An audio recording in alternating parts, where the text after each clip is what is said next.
Welcome back to Alphos and Sweet, a Life and Lorcana podcast. Haven't said that tagline in a while, but today we're mainly talking about Lorcana. It's the start of Set 11 Winterspell. I'm sure many of you have events coming up soon, whether it be a CCQ or just some local tournament. Let's get straight into it. What deck should we play? Where do we think the meta's at, Harlan? Have you been playing a lot of Lorcana I recently? have been playing a lot of Lorcana. Of course, trying to find out what's best. I've got a CCQ and a DLC coming up. And yeah, I think, of course, I'm going to straight away say Sapphire Steel, I think, is going to be in one of these two higher tiers here in either meta or viable. But I'm sure we'll get into debating that when we go through each color combo individually. But it seems pretty wide. I mean, there is some clear, like, outsider, these decks are really good. But it seems everything's kind of got its niche. Even Amber Steel feels like it got some tools it needed to be a bit more viable. Yeah, I mean, I totally agree with that. I think, some classic pairings have gotten some more tools they needed. We can get more into the specifics of the cards that are making those impacts later on when we're discussing each ink combo. But overall, I think the meta's in a pretty interesting place. I think one big takeaway for me, though, is that, as always, generally at the start of a set, the best decks seem to be the ones that just got improved on, as opposed to new decks Mm. entirely, with one key exception. But we'll get to that later. It's good you mentioned Sapphire Steel, because that's actually the first ink we have for the tier Yeah. list. So the tiers are going to be Meta, which is like tier 1, Viable, which is like tier 1.5, Rogue, which is tier 2, and then you just have the fun and the not real tier, and which I'm sure you can assume what those mean. So first up, Sapphire Steel. This is a deck that I'd say last set was somewhere in the fun Yeah. section, somewhere in the fun to rogue section. It's nowhere near where it used to be in the pure meta section, I think, but I do think it's real. It's Mm. definitely real, and I would probably put it somewhere between rogue and viable. What do you think? I think I want to make the strong argument for it being it's viable. I think it is really viable. Like it's the color combo I always love, and if I have a chance to play it every set, I do play it, and it's felt more real than ever. I think it still needs that like tester of events, and like we get the big data at like a 2,000 person event to call it meta yet.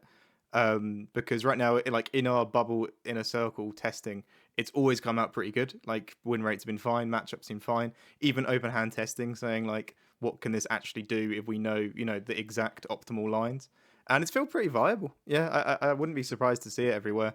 It does some unique things as well. It has a very good matchup into things like purple steel, so I think it's very much Mm. inviable.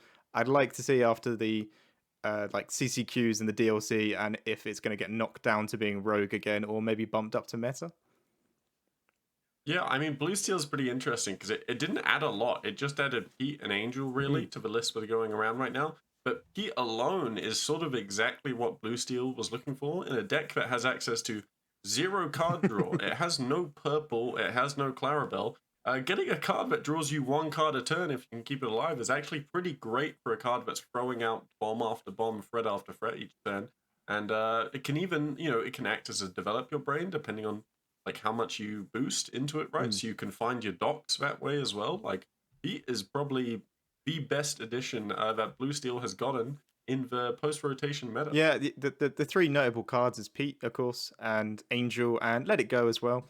I think it's worth mentioning that all the And let it Sapphire go. decks Yeah. kind of got access to that card again, so it's worth mentioning. But yeah, it's always been that I just wish this deck could draw a little bit more. And when you've got Jasmine, Pete, Goliath, Doc as well, all those things, Mm-hmm. it's like, actually, we do have a sizable amount of card draw here now. And of course, Angel as well is like, oh, we kind of lose the board early, and we don't have another good 4-drop to play. It's like, oh, now we have a decent one that's a board battler. We know we can fight, and we can curve from Angel to Pete. We don't have to jump from 4 ink to 6 ink to play the Tinkerbell Goliath. And then Let It Go is just decent if you want to just do that really good spot removal and like extend your really good things like Hades that just delete stuff off the board straight away. So it just feels pretty real right now in this set, in my opinion.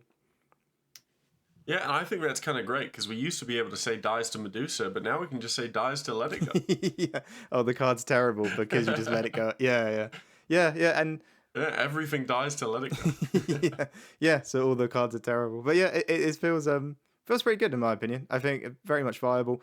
I think even we got some data that we're going to have a look at some point as well, and it looks like it's had a pretty good results there. And I think it just needs that test at a major event. Is it going to be consistent enough? Is it going to be good enough to last like 10 rounds or so? But yeah, it's definitely a choice for people. Yeah, yeah. I mean, I think honestly, mate, any other set, I'd be telling you to get off Blue Steel, but I actually don't think it's a bad bring for Axiom this weekend. That's the CCQ we're going to. So yeah, I mean, go for it, mate. Blue Steel Cultists, rejoice. Yeah. And next up, we have a deck that everyone thinks is bad now. For some reason, everyone thinks Green Blue is suddenly a bad deck with the existence of aggro gaining access to the Willow Tree. And while I agree, Green Blue is nowhere near the dominant position it was last format, this deck's still great. I'm putting this straight in the viable tier. If again, we'll look at the stats later, but right now, purple decks seem to be the kingpin of the meta. They're most represented, sporting high win rates. Do you know what crushes purple decks like Purple Steel and Blurple? Green Blue does. Mm. And it can even beat dogs sometimes. Like it has outs, especially if you start running Under the Sea again.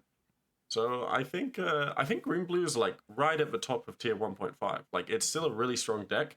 People just aren't playing it out of fear for Green Blue not working in a faster meta, but I think it still does work. Yeah, I found that quite an interesting deck because it was the two decks in the final of the last DLC. You know, it's always been a bit Yeah. of a boogeyman. It's so powerful. It even was the reason why, in my opinion, things like Sapphire Steel couldn't really exist. Because it had such a good game into it. It was such a good control deck. You know, you couldn't go under them with decks like Sapphire Steel. And there's a few other decks that I could mention in that same category that just can't go under it. But for some reason, everyone's got, oh, you can't play it now because Dogs is here. And it's like, but you've still got like a very. There's still people are going to bring Blurple, aren't they? They're going to bring Purple Steel. They're going to bring decks that try and beat Dogs, and you just beat all of those decks. So if you're still like a diehard Green Blue fan and you've been foiling it out, I don't see why you wouldn't just keep playing it. You know, it has so many tools, so many good things. It can add in Under the Seas again if you would prefer. Philip combo is still an insane thing to do. So yeah, just I don't see why it just disappeared. It was very strange. Yeah, I mean, it's still a great deck. I'd put it right on the same level as where Blue Steel is now. Yeah. Well, there you go. From a deck that pretty much the best it got was one top 32 in a DLC to a deck that was dominating the finals, you know, of a DLC. They're kind of at the same level, I guess. And yeah, I'm really surprised to see it just go completely out of favor of people. I think there's a few other elements at play. I think people are trying blue yellow as the new control deck as well. And of course the dogs. As a new controlliest control deck. Yeah, and the dogs. The dogs they're out of the kennel, they're barking, and you know, you gotta respect them. Yeah. I think there's also that fear of Amber in general just got a lot of nice new cards. So even Amber Steel is like play rate is propped up because people want to try Nani, they want to try Willow. Like Nani's insane card. You put that in blue steel and Amber Steel. And Nani's nuts. Yeah, even in dogs it's great, but in Amber Steel as well, it's like find a dock, play the dock, just keep going wide. It sings strength, great card. So like I think all the percentages of the low aggro decks can kind of jump up a bit. But yeah, I don't see how it's like not a viable choice for an event. Yeah, I mean, I think it's still a really solid deck, and I maybe don't bring it to the first weekend. It traditionally is quite a polarizing deck, so you generally want to wait to see how the meta shakes out before you bring out a pick like Green Blue. But if you're playing in DLC Gent, I would not be not practicing this deck. I would keep it like in your toolkit, and if the meta is right, it can do really well. I think there's a lot of like it's still just as strong as it was before. Yeah, I think something to note as well. Maybe for some newer players or people that they just don't really know TCGs too well. I think because it didn't get any new cards, or it maybe got some that it can test, but it didn't really get any new cards that were standout. So people went, no new cards, bad deck, don't want to play anymore. No, if a deck's already at its like ultimate point where it's just very good, you can go sets without ever needing new cards, can't you? Really, if the deck's just very good anyway. Especially with something like Green Blue, where it operates on a completely different like value access, as we talked about in our first episode back. Like, it doesn't matter what new cards you're playing; they all die to Philip combo. Yeah. Even the new Lilo card, because you'll be placing it. I think no, the new Lilo card. I think it plays it around. No, the new Lilo card actually does block. So there's one card in the meta that blocks it. But besides that, everything dies to it. You know, anytime you want to do a big hand size, you get punished by Clarabelle. Your welcomes, all of that stuff. Yeah, it's just really strong. Yeah, it's definitely not in the kingpin position it was, but you know, don't count it out of the meta. And as for things we've traditionally counted out of the meta, green purple. This deck's been running Snowfort recently. There's been aggro builds with Pocahontas and Merfolk. There's been more mid-rangey builds where they're trying to like win the value game, but then losing to blurples like Let It Go and Into the Unknowns. So the deck isn't quite defined in where it is, and I think that's where I put it firmly in rogue tier, because I think once the meta is more defined and they can find the build that best attacks the meta, then I think green purple like has some pretty powerful tools from a new set to be a real deck. Yeah, I want there to be one of these color combos that we kind of have a bit of an argument and be like, no, I think it needs to be in this tier. But again, I think this one falls straight into rogue, because even if you look at the burn like versions, the snowfort versions, the boost versions, like all of the different types that there are of this deck, they're all kind of just rogue off meta choices, aren't they? Like, and a lot of those decks are like, well, like burn is like, I hope I just see blurple all day and I never have to play against dogs, because that beats me. And that's what a rogue deck does. It kind of just wants to like come in and target something and be like, yeah, you didn't expect me to be here. And even the same with Snowfort, it feels like you could tech into that and beat that the same way you could beat Chromacon. And that deck's a bit fricky sometimes as well.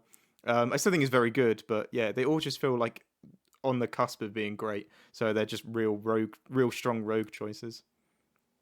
Yeah, I think the only problem with Snowfall in the mid-range list right now is, you play the Snowfall in a mid-range list to outvalue other mid-range lists and win the evasive wars, but the mid-range list is Blurple, and they play 8, well, if you include Hades, 12 inking effects that completely bypass Snowfort's like stat manipulation.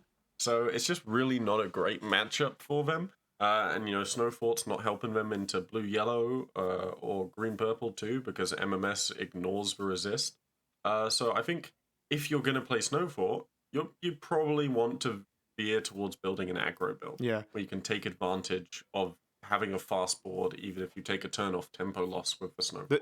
the few games that I've played against it and when I've seen it is when they play like Lewis, the like alligator that gives you reckless, or they play like John Silver or something. I'm like, why are you not just playing something that you can turn sideways? Like, why are you why are you Yeah. trying to fight me? Like, there's no need. You literally, if you played something else that said it quested for 2 here, I'd be in a worse spot. But because you've slowed down and you're now trying to fight me, I can actually find ways into this match.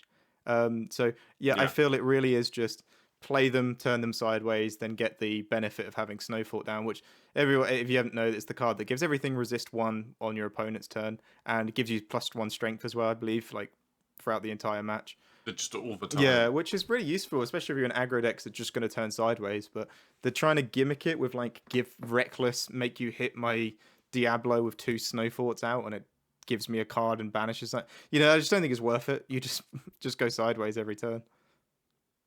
Oh, for sure. And yeah, I mean, looks like we've agreed so far on everything, but how do we feel about Emerald Steel? I haven't seen not a single list that has impressed me, but I hold, the possibility back that there may be a list that could work. So I'm going to put it in the fun tier. I think I could make an argument for it being in Rogue, but I'm not gonna stand on that hill. Like, I'm not gonna die on that hill. Sorry, I don't think it's that. Don't want to die on that Yeah, hill. I don't think it's worth it that much. I think green having its fun cards, because you can still basically do MMS and Philip combo if you want. It's still achievable in that color combo, and you have access to all the steel removal and like Doc, I guess. Like, those cards are all good. Together, like, are they that great in this color combo? Probably not. No. It doesn't really work that well. So I think it's pretty much in fun tier. Sometimes people have a bit of fun with the Chromacon Doc aggro steel.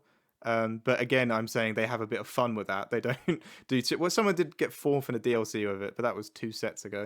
So that was in Bologna. Yeah, so I think we're probably, and that was a very blurple meta, like yeah, 30% blurple. Yeah, and that's where I can make the arguments for it maybe bumps it up to Rogue. But again, yeah, since the meta got a bit wider and we've had more options and like dogs is more relevant, just dogs exist. Yeah, playing aggro decks that aren't like dogs is just really, really hard right now. Because dogs gets a board wipe and a hand check, which is mad for an aggro deck to do. Or it's not really an aggro deck, is it? Dogs, it's sort of a, it's like the fastest tempo deck you can. Yeah, it's playing a lot of 1 and 2 quests, a lot of 2 questers, but it just can do so much. So I think green still is probably veering on fun. Yeah, if you want to do an MMS Philip build, you'd probably look at green blue or maybe even green purple. And if you wanted to do a Doc aggro deck, I don't know why you wouldn't look at amber steel. So it probably just has to land in fun, doesn't it? Yeah, I think there's like for whatever whatever part of the meta you're trying to attack, other ink combos just have access to better tools right now.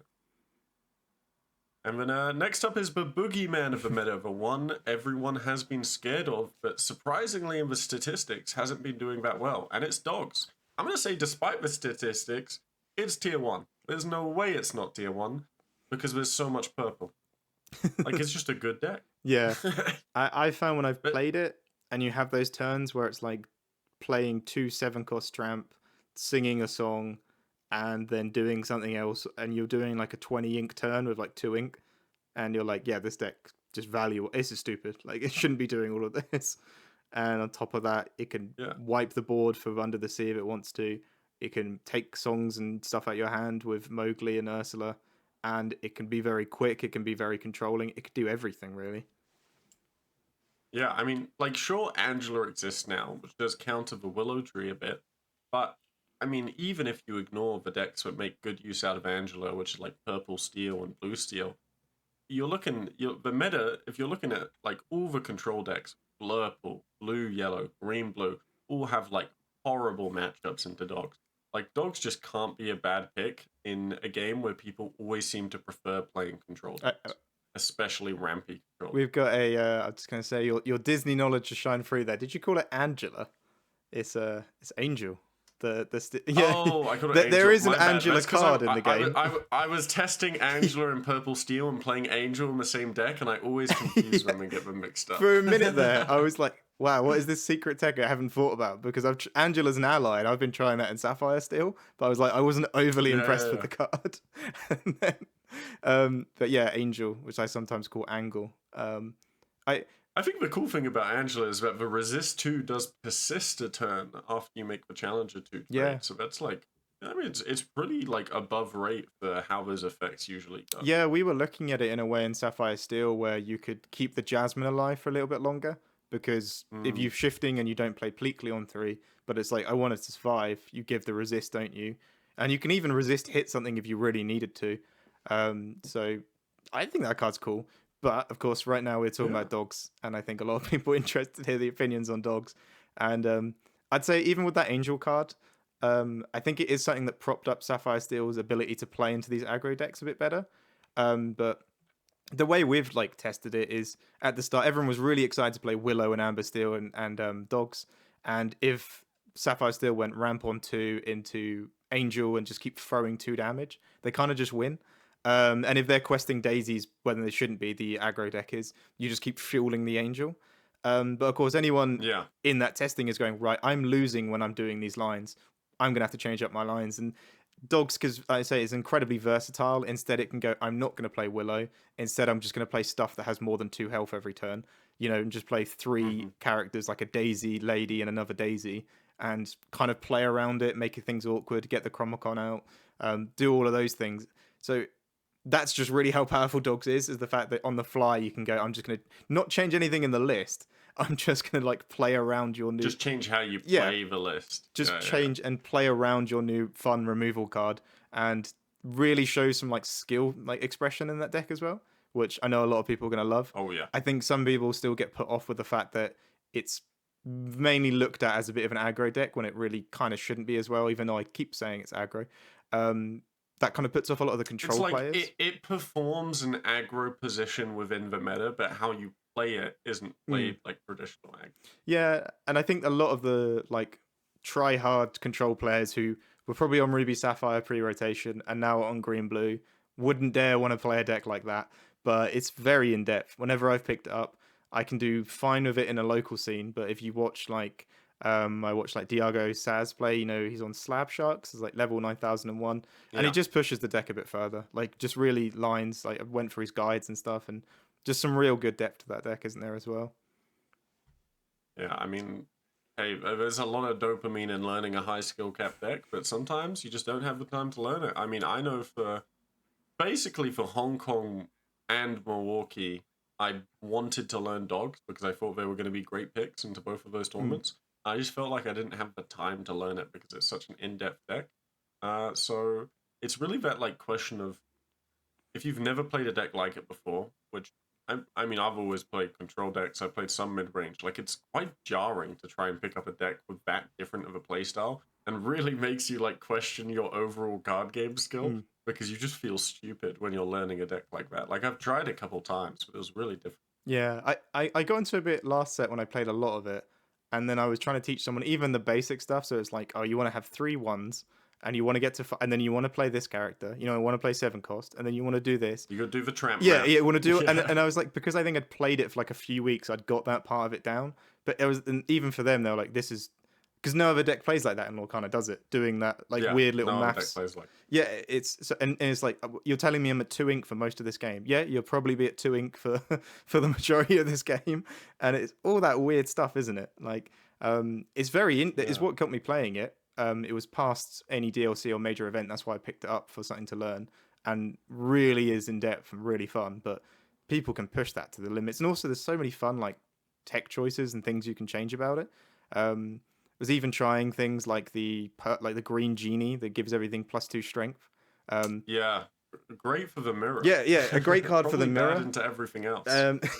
Great card for the mirror. Sometimes some Which- synergy with the dual link lady as well, because you're starting off by giving Yeah. it 2 strength. And all those little even if you looked at the top lists of the last DLC, they all kind of were different, weren't they? I think one of them didn't even have daisies. Yeah, I in mean, it. dogs sort of has like the same problem that decks trying to tech into dogs have, which is why would you ever tech for the mirror when dogs is less than a 10% matchup? So like I see at the start of the set, a lot of people are playing Rockstar Stitch, which is pretty much worse in every way than the standard dogs list, but it's a good card into the mirror. But then if you're playing that card, you're pretty much praying to only play against other dogs decks at that point.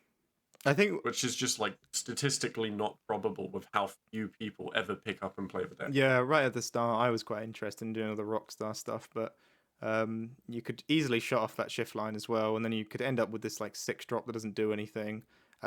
Also, when you're setting all of that up, rather than just some, So let it go exists. Dies to let it go. you're sat there like, you're sat there like trying to set all of this stuff up, and your opponent's like, cool, you're actually giving me breathing room to like set up my game plan as well, like to actually get into this game sometimes. But when Rockstar Stitch pops off, like that stuff is really fun. When you're like, oh, the dopamine. I tried Rockstar Stitch in green yellow. I tried it in amber steel. Like the dopamine you get from building a board that wide, that fast is like very. it's like fun. pudge free, draw a card. You know, like, oh, this is actually Yeah, play 4 pudge from hand, draw Yeah. 4 cards. Like a Willow discounted the next card, so you've played 7 cards in a turn for free ink. Yeah, Like, it's hard to dispute the fun of that, but it's probably not the best way to So build fun. it. Trying to get that to work every round of a DLC is probably pretty hard as well. Yeah, if I could split this into dogs and Rockstar Stitch dogs, I would put like dogs in fun, Rockstar in fun, and then dogs in Yeah, meta. that is probably how wide the color combo is, but yeah, like a really Yeah. refined dogs list easily goes into meta. All right, well, that's enough about dogs. What about the next big bad of the meta? Blue Purple currently sporting the highest win rates on the Voldemort simulator. And do you know what?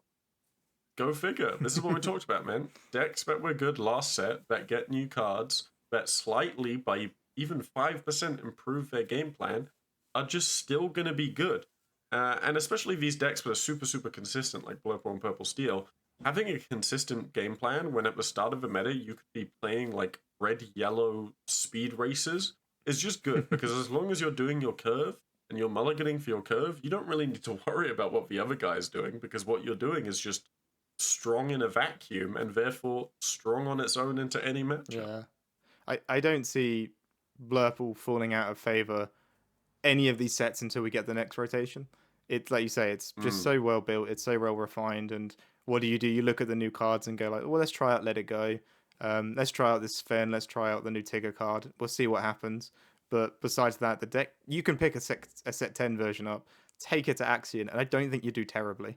Like, you know, or bring it to your next You'd still CCQ. do well. You'd still do Yeah, well. you'd still do You don't absolutely even fine. You could just add Let It Go, and then that's it. Just add Let It Go to your set. You can 10 literally list. not buy That's all any you set need. 11 cards, because you can just get your set 1 Let It Goes out, put them in. Let It Goes. Get your DLC promo Let Yeah. It Goes, or your non-foil Let It Goes from the new season of DLCs, and just slam them in Just there. and the deck absolutely, and I don't know. We always have that like joy of like, oh, maybe the big bad is gonna be slain. It never is. It never was in past It's sets. not. It's No, not. Red purple was never slain. Red blue was never no. slain. Blue steel could only be slain by balance changes. It got too good, and then they Banning banned a cards. bunch of cards. Yeah, so like unless something like that happens, it's just not gonna go away. And the thing is, you can beat. It still does struggle a bit into the aggro decks. Like I don't think they Mm. want to see 5 rounds of dogs, and they No, don't want to see no, five no. rounds of amber steel, and it sometimes doesn't work. And its consistency level is really good, and its power level is really good, but sometimes it just doesn't all come together. Green blue still does alright into it. It's just that it's just really, I don't know, the blueprint of it just works, doesn't it? The deck, you just ramp 2, play an ink advantage, and Elsa things. Yeah. I mean, I think green blue's slightly worse into purple than it used to be. It used to be mega favored, but now they have Let It Go. Yeah, yeah. At Let It Go, spot removing green blue's characters, like going from just exerted characters into the unknown, is a big change, but I think it's like a 5% difference. Like, if I was like playing green blue last set, I was probably like 65-35 into purple, and now it's probably just 60-40. Yeah. Like, it did improve the matchup. Yeah. It's hard to talk more about Blurple, isn't it? Because it's just like, yeah, still good.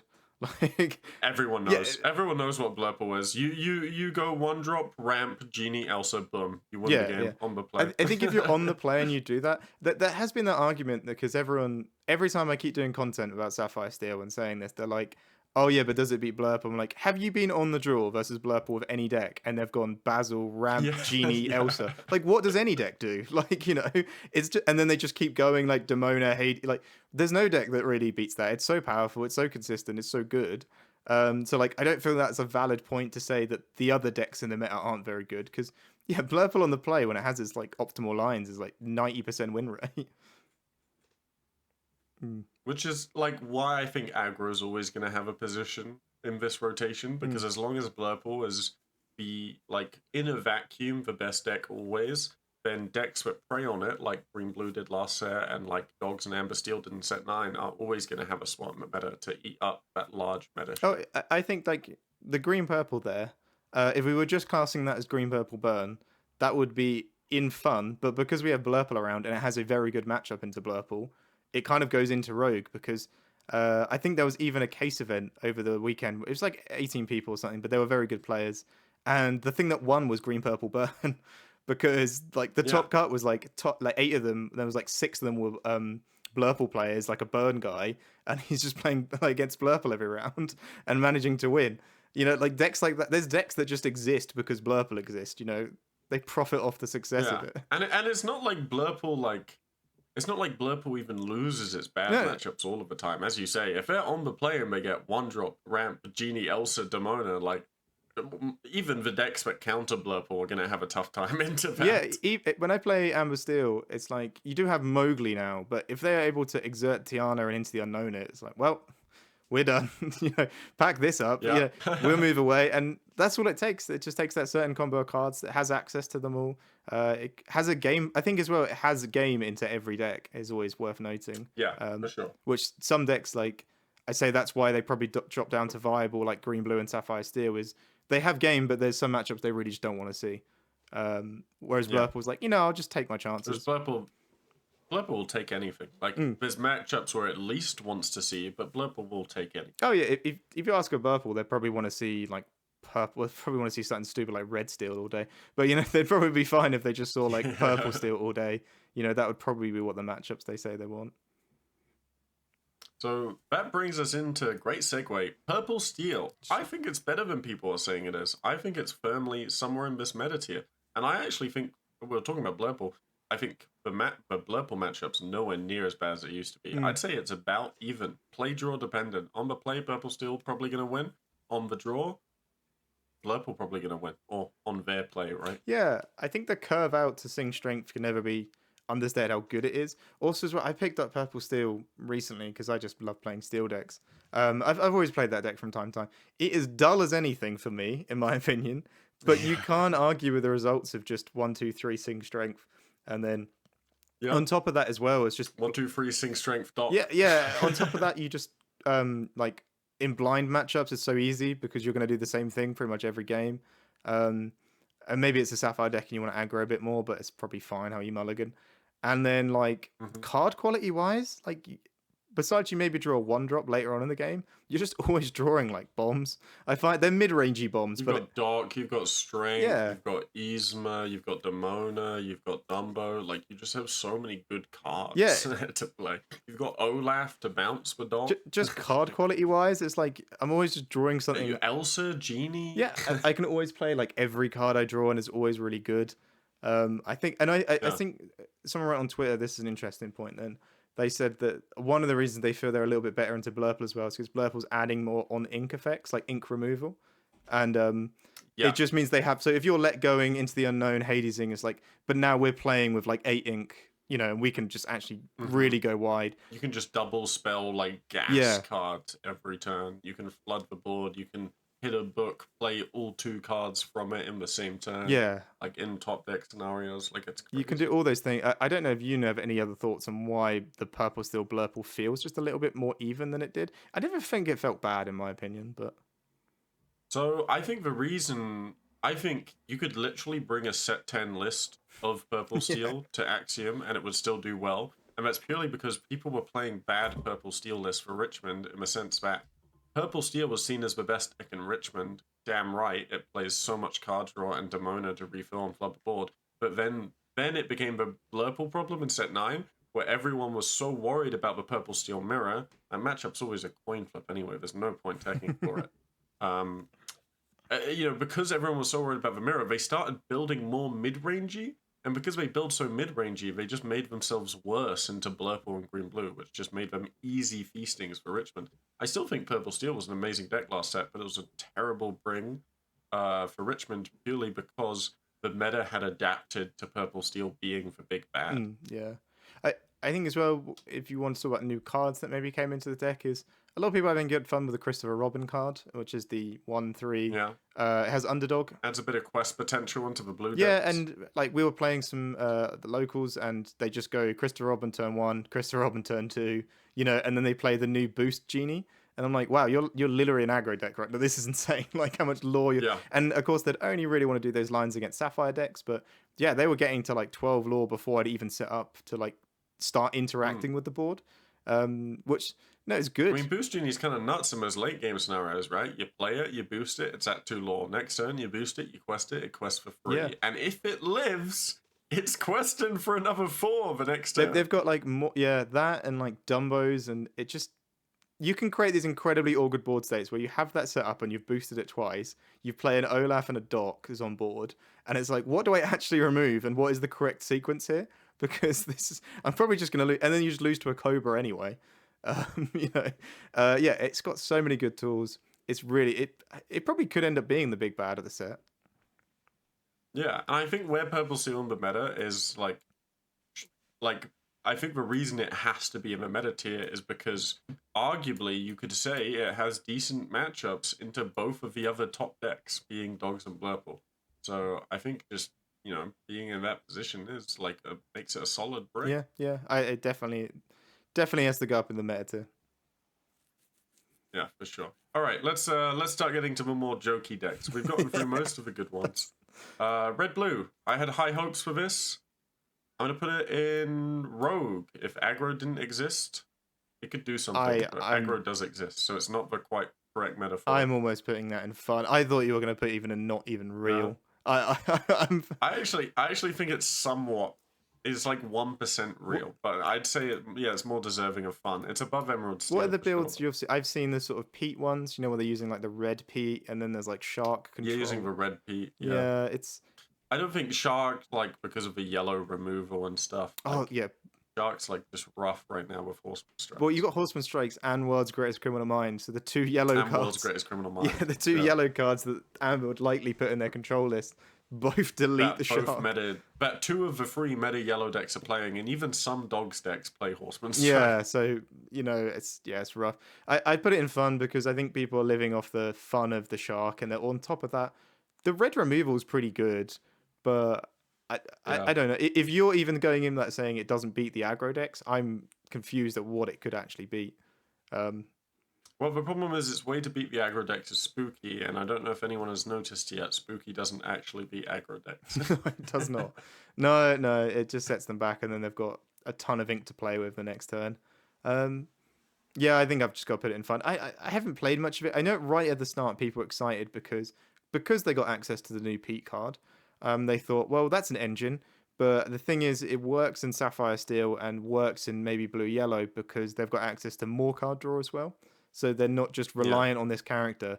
But if this character gets the quest even twice, he gains you +1 on. It's just pretty good there, isn't it? But there's also that marching off to battle card, like the conditional on banish friends on the other side, and that card just sucks, man. Like, you don't want conditional draw. +1 card advantage.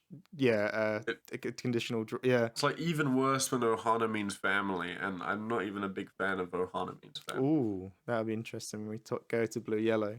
But I think neither of us really played too much Ruby Sapphire, and it seemed pretty fun to try out at the start because Red got like grab your bow. I played it a lot at Paris in pre-rotation. Did you? I played it for Paris. Oh, I got yeah. on the ladder with Ruby Sapphire. Pre-rotate, yeah. But it's probably got to be in fun tier, hasn't it? Because I don't know, like grab your bow's kind of fun. You'll probably bring it to locals and blow up some like amber slop aggro deck, and then like that's about it, and then go home.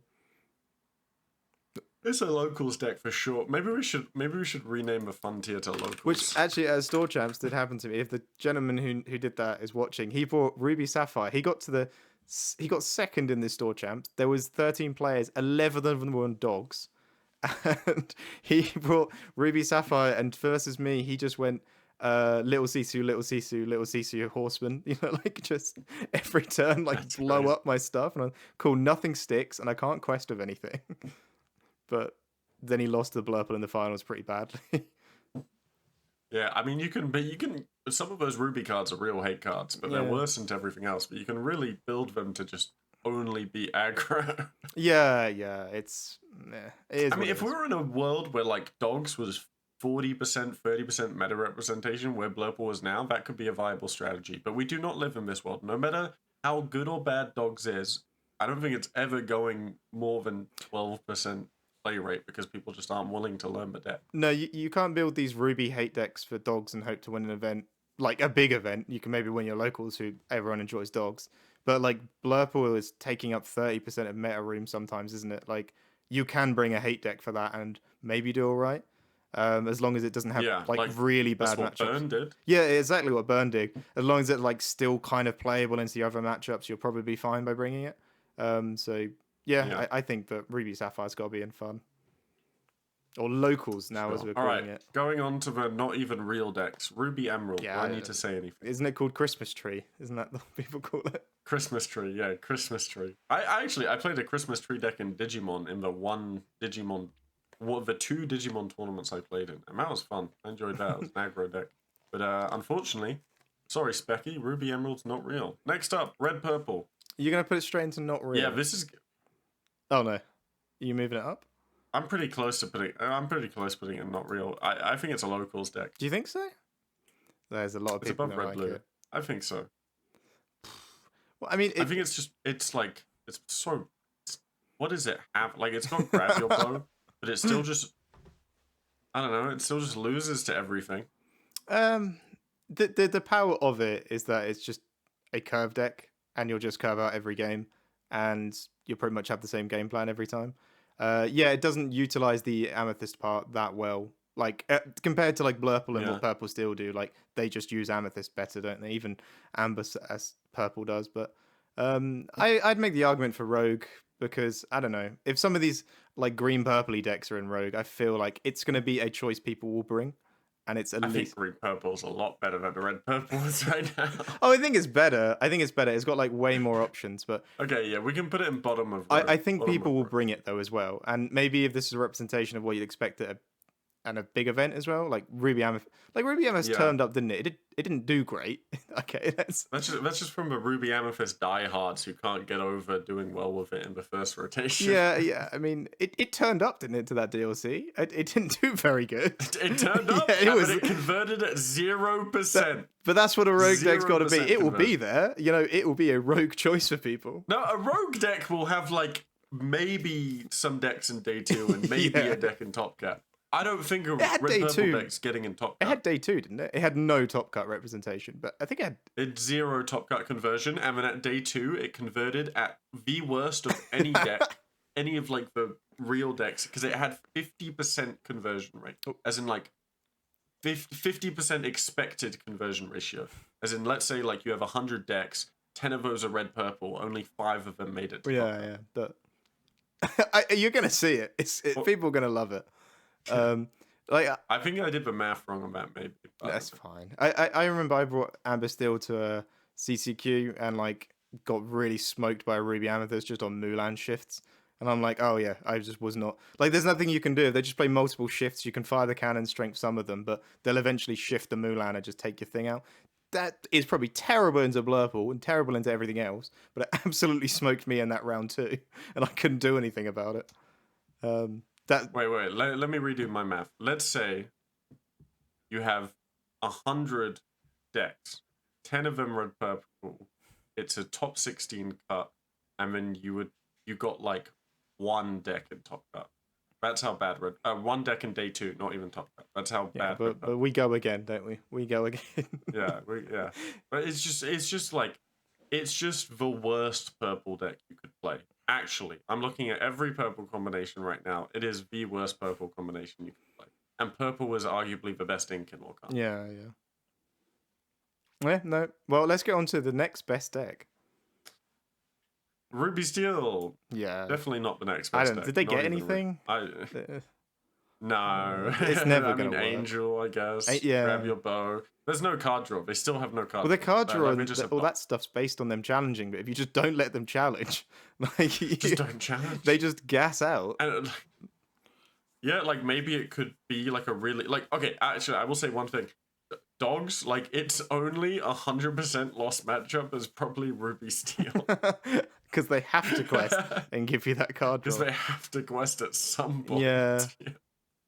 Yeah, we have a local who's really diehard on Ruby Steel, but I don't know what they got with that deck. But also challenging ready characters is just a pretty strong effect into Dog. Yeah, with that Mulan, the uninkable one. But what's the funny thing is, as you say, it might have a good matchup into Amber Steel. It has a negative matchup into Blurple. There's no point if you've been sitting down to get your cards out. If a Blurple player queues into Ruby Steel, the Blurple player should get 2 wins. Yeah, there's no point of even getting your deck out of the deck box. Just why? There's no point in playing it. Sorry to anyone who loves Ruby Steel. Guys, if you miraculously are on a Ruby Steel run and your next opponent is Blurple, don't play for seeding. Ask for an ID. Ask for an ID. Just show them the steel card. What your deck is. Yeah, just show them a steel card. Show them a steel card. Be like, yeah, I'm on purple. Show them a 1-drop Mulan. They go, it's Amber Steel, and then they won't want to play you. That's about it. All right, final 4 decks. Next one, red yellow, which I'm gonna put in. What does it do? I'm gonna put in either top of locals or like bottom of rogue. And this is gonna be a crazy move. Red yellow bottom of rogue. On ladder, like in high elo, there was a ruby yellow speed races deck that did absolute bricks on me. Mind you, I had some bad hands, but like I was impressed by the combos they have access to now. I think it's close to being played. I've played that. They just need like a few more cards. I've played that build, and I guess I won't say where I got it from, but yeah, with access to things like there's a new Elsa card, there's like a red one. Yeah, that one impressed me. The exert, something of free attack or less. Oh no, there's a Elsa card which is play the next location you play costs 2 less. So yeah, that's the small one. Yeah, you're establishing one part of the combo, which is the start line and the finish line, and you also get a 3 cost that quests for 2, and you can get that down earlier with cards like Aurora now as well, because you can play Aurora turn 1, quest play this Elsa, get this out, get a part of the combo, get the other part set up, do the whole thing. You gain 3 log, draw 3 cards. You can almost play Solitaire with that deck as well, because you're only caring about moving between these location things. Yeah, with the Speed Racer and cycling it from your discard. Do you know what? I'm going to say something crazy. I've never lost to a red-purple deck. I have exactly 1 loss to red-yellow. I actually think it's above red-purple. Yeah, I think it's pretty real. Yeah, I think it is very much a rogue deck, though. very much a rogue deck. Yeah, and also when I've tried to play it, it's not very intuitive. It's not like you pick it up and fully understand it. Because it can do the speed waster thing, but it also has other combo pieces. Like you just play good red cards, like the 2-drop Diablo. Um, you Yeah, play like just daisies. good Yeah, you stats. just play daisy. You just play things that quest for 2 as well, and just play stats as well because you're like, why not? I'll just put all of this in here. But so it's kind of not that intuitive, like what I should be doing every turn. It's sometimes you'll get games where you just do the speedway thing and run away, like you just chain speedways. Um, Yeah, yeah, I think it's pretty real. which is like crazy because the only condition for the combo is that you have one readied character, like one dry character, and you can do everything else from hand. Yeah, and there's also a what is it? There's an action card or a song card that lets you take a location from your discard and put it into play. Which means that once you've Yeah, popped yeah. So it, you can recycle it after you banish yeah, it. you can Yeah. keep recycling it. Then you can use like other locations like Sleepy Hollow, which is when something quests here, it gets evasion and you get 2 lore. You can just do really fun stuff with that deck. So I think it's definitely up there. Yeah, I think it's Yeah. seemed pretty awkward to use. It was not a like standard aggro deck. Like it. Yeah, but I think this is our hot take of the set. Our hot take of the set is that red, yellow is in rogue and above red, purple. Yeah, I think so. I think some people would definitely win with that. Because I can see people making day two. I can vaguely imagine a world where exactly one sneaks into top cut and loses in top 32. the thing that when I played it and whenever I asked questions about it, the issue was it still kind of struggles really much into dogs. Um, Yeah. it kind of has, But dogs is such a low meta share. Like yeah, there's so many decks where you can just give up on the dogs matchup entirely in your deck building and be fine. yeah. Like just beat everything else. That deck as well into Sapphire decks because they're going to do their ramp and set up their things. They're not going to race you. They're not going to be quick. It can sit there and go, well, I'm going to do my speedway stuff and gain 3 lore and 3 cards and just aggro you like crazy. Like I'm just going to ignore everything you're doing. So yeah, I think it's pretty real. It can brick a bit though sometimes. I'm, Like you have one yeah. piece and you don't have the other. Or maybe you have multiple pieces and you don't have multiple of the other. But overall, I think that was probably just skill issue on my part of just not playing enough of the deck. Yeah, it sounds like something that can be fixed through like changing your mulligan Yeah, strategy for away sure. from a normal curving mulligan strategy, like playing it more like looking for combo pieces in green blue. Yeah, I think for sure. I think that's generally how you want to approach it. Because even if you don't, you're probably going to land off just playing, right, I'm just going to play Daisy into Lady, into go wide Tiana, you anyway. But on top of that, Yeah. you can do all the combo fun as well. Yeah, I think there's some potential in it for sure. Because just like the chaining of that speedway was just an impressive like gameplay piece to me. Like that was so uninteractable. Yeah, you can't stop it once it's started. The only thing you can do is stop them having dried characters, but like you only have so Yeah. much removal. Which is really hard to have that much spot removal that early Yeah. on. Especially when they just litter the board with cheap stuff as well. Yeah. Right. Oh well. Yeah. Onto the new up and comer of the set. Lelo. I'm gonna put it. Oh, it's inviable for sure. I don't know where inviable. Do you know what its green blue matchup is? From what I'm told, is it beats the other 2 decks in viable. I think mainly Okay, because it so can. we'll put it at the top of viable. Yeah, it can sort of lean back a bit, can't it, and go like, right, do your Philip combo because I'm just gonna Raging Storm you, and then like Yeah. recycle a Lilo or And then have spot removal with Let It Go and Hades. yeah, or yeah, I'm only gonna have to take out one thing because you relied on a Philip combo to win you the game. You can take out the Clarabelles. I think as well because you can just recycle. Like, I don't know where all the lists have landed, but some of them are on Lilo, some of them are on the So Grandma here's Talos. where I see Blelo. Hmm? I think Blelo needs to take a page out of Sky and Fungus's book, and you can say my book too from Green Blue last set, and just don't worry about aggro. Aggro's not real. Aggro can't hurt you. You can just dodge aggro. If you can be the controlliest control deck that beats every mid-range control deck, that gives you a good matchup spread. Like, Spooky Sight is not saving you games. Just be greedy. Just be greedy and you'll be fine. Any of the efforts they've put into beating the aggro decks, they always fall flat. Like you're playing like 4 spooky. They're in vain. Yeah, you play like 4 Spooky Sight and you do it, and they just go, cool, I'll play 5-cost Lady, and and I've still got my 7-cost Tramp on board, by the way. Or just do some other, even Amber still, but cool, I held a dock and another character in hand because I knew you were going to do that. And then that card is so dead into everything else, and I did play Spooky Sight for a little bit in Sapphire Steel, but I found that card was quite underwhelming. Because it doesn't you expect to win the matchup off the back of it, and you just don't. Like all you do is slow down your loss. Is how it feels to me. Yeah, yeah, like you're adding maybe like 2%, 5% to Yeah, the matchup where like one game in 10 it actually saves you the game because they don't find what they need to refill their resources after. But I mean, the whole deck's built around like the moment you know your opponent's on Spooky Site, when you're playing these sorts of decks, all they have to do is hold like a card to play around it, yeah. like hold a Lady Five, hold a Nani. And then what are you gonna do? They're gonna refill, play more cards to the board.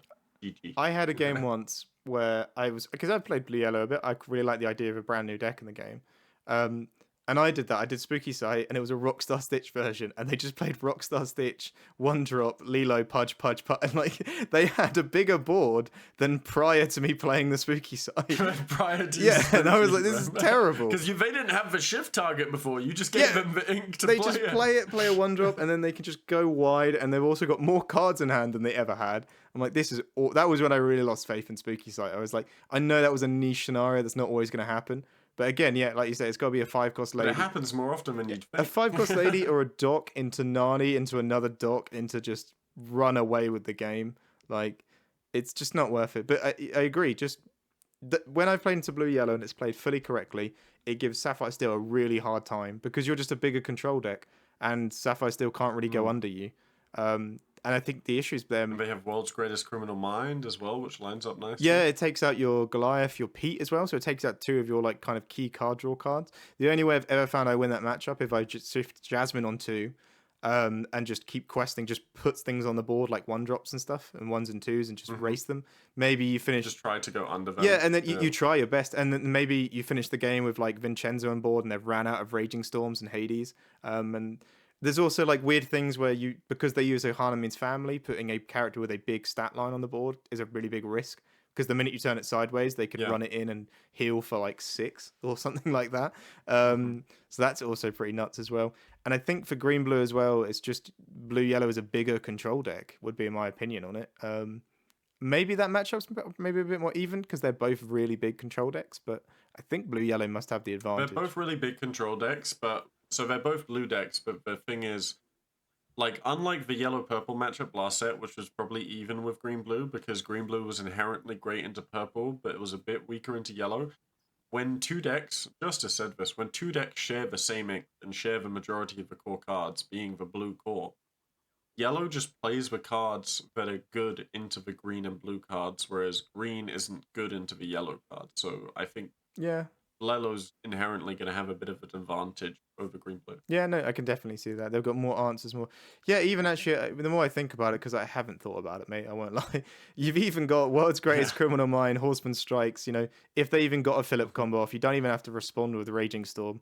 You can just play a 3-cost song. You can just like literally just get rid of it, draw a card, and you move on with your day. Keep running away with the game for free ink. Yeah, for 3 ink, like so probably it's definitely got to be better than green blue. Yeah, and next on the Horseman Strikes notes we have yellow purple, which I'm going to put solidly in the viable tier for sure. I mean, we've got the data on the win rates, and whenever we've play tested it, it feels like Sapphire Steel can come out on top of that matchup. Yeah, of that matchup specifically, but I just say yellow purple right now isn't the best pick. Oh no. One. But let's say we enter a more defined purple-oriented meta where it's tons of blurple, tons of purple steel, tons of green purple. Heck, maybe some people are silly enough to play red purple. Yellow purple is just an amazing deck to prey on other purple decks and win those purple mirrors because, as we mentioned before, yellow's removal lines up really nicely into those purple cards with the Horseman Strikes and Criminal Mind. And you have Mowgli's as well. And now your ramp is just more consistent. You can play some amount of trees, some amount of lanterns, and you get to do what Blurple does and go 1, 2, 4 every game. I joked about this with some friends that like we're in such a like if you look purple, it's pretty much all. There's no purples in the lowest one is Ruby Amethyst, isn't it? Really, purple wise. So like we're in a very strong purple meta, and you can go a day where you only play into purple decks. So people are really just looking for the most incredible edges they can get into those matchups. And as you say, Amber Purple seems to be like the best one, and it's mainly access to Horseman Strikes. You also get Mowgli, don't you? As well. That's like worth Yeah. mentioning. Like that's fine and it's pretty good and useful. But like, if some of those lists, like they're not now, but when I looked at them at the start, it was like 52 like purple cards and then just like some amber cards, you know, just Yeah. because they were like, yeah, I just want a Horseman Strikes the Genie because I don't want to lose the evasion war anymore.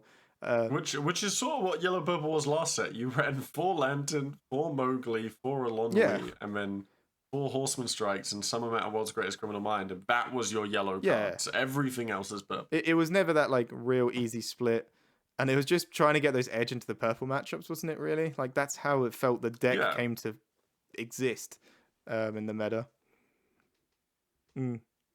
It's a bit like Blurple. Blurple just plays the core purple cards, and then the blue cards which enhance the purple core. Yeah, I think like going back to like a point you made before is just amber and purple both very good colors, if not probably the best two colors. Maybe steel is probably up there as well. But yeah, two of like one of the strongest colors in the game. So why would they not be very good together? I don't know. It's really strong color pairing. Yeah. I mean, I'd probably reevaluate this tier actually. I think because Bleloas were controlling a control deck over green blue, it's like similar to Dogs beats over aggro, Blelo beats over control. I would move green blue to the bottom of viable and maybe organize it more like this. Did you change it on the screen that we're watching? I can't see any different. Yeah, I moved green blue to the bottom of viable. There we go. Yeah, it just hadn't updated for me. Damn, yeah.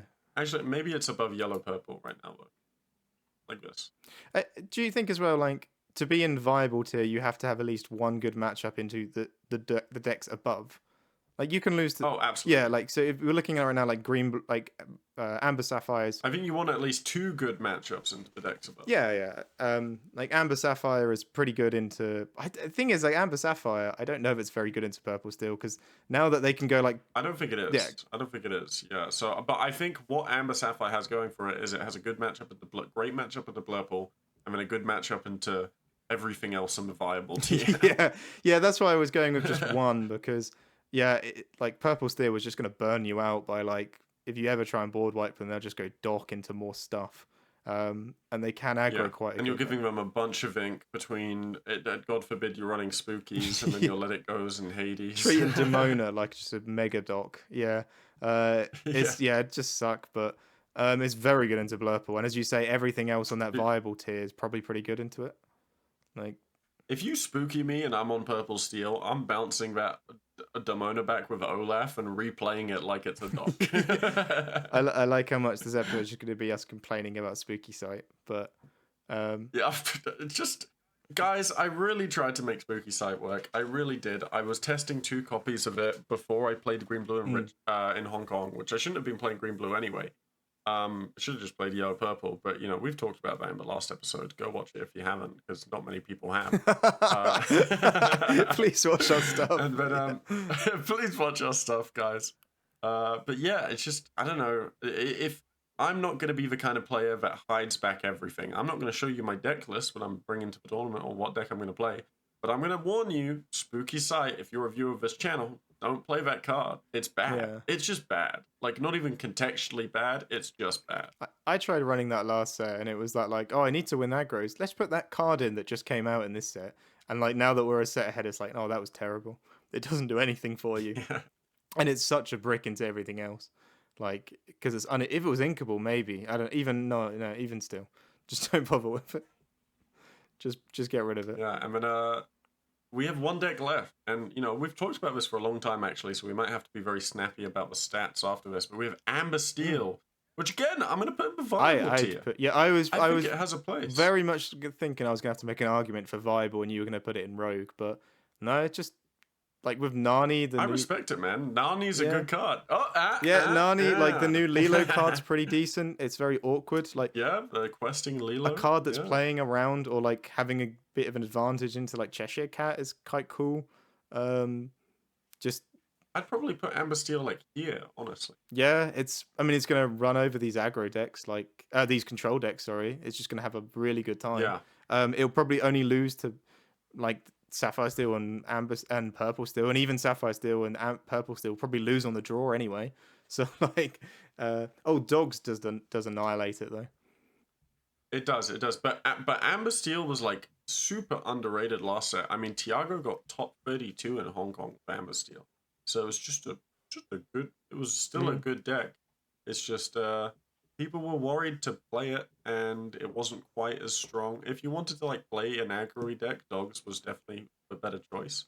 But now, like, I don't know. I think there's room in the meta for. I mean, Amber Steel aggro just got upgrades, right, with Yeah. Anami. But there's also room in the meta to explore like a more mid-rangey songs version. I think. Now with the extra card drawing, some boost aerial, there's something there probably. I think it's that thing as well you mentioned where like people are afraid to play it because of dogs. It's like, yeah, but you could go to an event and not see dogs all day. Like you don't have to be afraid of it. You probably could do all right, and it has such good for it being such a curve out aggro-y sing strength win steel type deck. Like it's just pretty strong, isn't it? It's just, but yeah, yeah. I ran into Habibi on ladder playing it in high elo the other day as well, and like he was doing some good stuff with it. Yeah. The Steel Song version, like the mid-rangey one that Sky's been promoting. Like, shout out Podcana. We're on the same level as them. No, well, yeah. Well, our podcast is a little bit more, high reputation. Yeah, only the elites obviously watch our podcast. Only the elites watch Alphos and Sweet. But yeah, he's been promoting a sort of mid-rangey one, and it's sort of coming together, isn't it? They're getting good cards, like good enough that you can make it work, I think. Yeah, I think so. All right, well, that's our tier list. I think our two hot takes are Amber Steel and Ruby Yellow, Ruby Amber. But I think, Amber just got some strong cards for set, man. I don't know what to tell you. Yeah. Look, Blelo is not even a hot take at this point. I still think, like, I thought Blelo was kind of fake, but then I realized it's just because I wasn't playing Blurple and I didn't realize how good Blelo was into Blurple until I looked at the stats. Every time I ran into it, I was just aggroing it out, and I thought this deck's terrible. But then you watch it play into other matchups, and yeah, like that's crazy. How good? Okay, yeah. So let's look at the stats quickly. We've gone for an hour already. It's been a long episode, but let's take a quick look at the stats. This is the matchup matrix. Overall for like everyone, not just high MMR. So let's take a look at some of the decks that are more interesting. Right, first off, Purple Steel doing great, obviously. Yellow Purple in third place, 53%. Green Purple doing pretty well. Snowfort does some stuff. For the first time in a long time, Blue Steel was positive win rate. Amber Steel positive win rate. Emerald Steel doing bad. Red Purple doing bad. Green Yellow doing bad. Now, I want you to remember this because I think this is not representative of dogs. This is representative of what people at lower MMRs play. Because we're playing some like crazy new cooks with green yellows, like Circle of Life, Songs, Boost deck. I think that really takes a hit to this deck's win rate. Same with Blue Yellow. Blue Yellow doesn't have a defined core list, so it's going to do worse. Green Blue, yeah, I guess it's just having a rough time with all of the aggro in the meta. And then we have Ruby Yellow not doing well, but again, people could be playing any list within that. And then we've said all of these other decks are fake anyway, right? Now, let's switch to the high MMR table. Look at how much that table changes. The king is returned. Just to warn you guys, there's less decks here because it requires a certain, like, I think it's like a 30 game minimum. I think it's, I thought it was, is it 30? Oh, it's 30. It's 30. This is 42. Yeah. But yeah, if you look at Blue Steel, 10% play rate, 200 matches, 59.1% win rate. Blue Steel actually currently has the highest win rate in high MMR right now. I think though it's worth mentioning there is someone who's been playtesting this a lot, and they have 128 games on it at that elo, so they probably make up like shout out Lorcana. Shout out and I'm maybe I can't remember where I'm at on mine, but maybe make up like 10 or 20 of those games. But and there's one other Sapphire Steel player out there, but yeah, it looks really good when you look at again. It's like usually it's the meme deck, but the data looks not bad, does it? Positive Red Purple, positive Dogs, negative Blelo, great Purple Steel matchup, even with Blurple, great Yellow Purple matchup, positive with Green Purple, and amazing Amber Steel matchup. Now, if Lawfessor really has played 100 games in high MMR, and that's half of the matches, this is probably really skewed by the sheer amount of games he's played, to be fair. Yeah. So it's probably not actually if he's indicative got of actual win 128 rates and he's had to of the deck. climb all the way up to master, though, I'm pretty sure he probably makes up a smaller amount than because that 128 would be from game one. Yeah, wouldn't because it? it's just for 1800 Yeah, plus so games. he's probably actually only contributing about 10 or 20, isn't he? Really? Oh no, it would be more than that because you can get to 1800 before you can see your own MMR. Oh, like, can you? when you see someone else's MMR, like because it just keeps it hidden from you, but your opponent still sees it. That'd be quite interesting then to see where he land on that. But yeah, I know he's played a lot. But then again, there are a few other Sapphire Steel players out there, and even though look on that, like Green Blue is rocking up second on there, and it's what is it, 42 games though, isn't it? Yeah, it was at a 43% win rate in lower MMR, and now at 42 games, it's a 57.1% win rate in high MMR, which I think makes Green Blue like this possibly the sleeper pick into a more defined meta because Green Blue just has great matchups into a lot of the decks people are worried about and that are doing well right now, like Blurple and Purple Steel. Yeah, I'd like to, but then again, the deck that you've wanted to put in local, Ruby Amethyst. What is how many games played on there? 80 games. Look at those, eh? There's some decent numbers. That's crazy to me because I've never lost to this deck. What is it beating? It's being dogs at a 64% win rate, 81% into Amber. 81% against. I can see that. I can see Yeah, that. because it just curves out, doesn't it? It looks like the meta's just built around because look at how many Blurple games there are. The meta in high elo just seems to be play something that beats Lelo or Blurple. There is an ecosystem that happens in these like smaller little online. Yeah, because people play for ladder points. They don't play for tournament practice equity. They play for the ladder points. Yeah.